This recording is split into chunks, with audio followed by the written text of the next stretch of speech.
We did ask a government representative to join us on the programme tonight to discuss this, but nobody was available. But we are joined by the leader of AINSU, Peadar Tóibín, who's with us now. Good evening to you, Peadar Tóibín.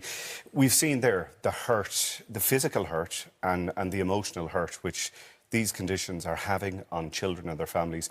What is it needs to happen to get on top of this? Well, first of all, I want to pay tribute to Gillian and Stephen in their campaign, in the jaws of probably one of the most difficult things that any family would have to experience. They're standing up for other children who are on that waiting list, demanding that they receive the necessary treatment in time. And I think it's scandalous that there isn't a minister here or that Simon Harris hasn't come here today to answer for the government in terms of this. First of all, CHI is drowning in life-threatening dysfunction at the moment. CHI is in bits.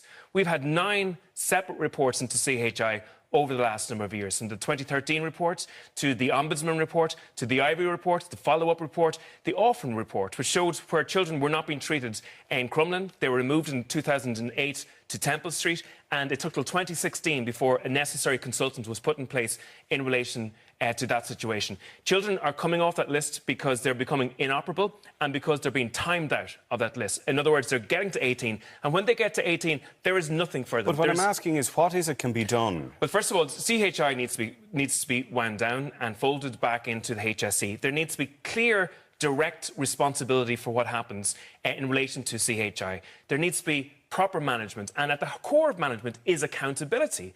And the problem is, this is an accountability-free zone, both at CHI level and at political level. Accountability could be transformative. It could be the remedy which actually makes sure that people pay the price for this wrongdoing.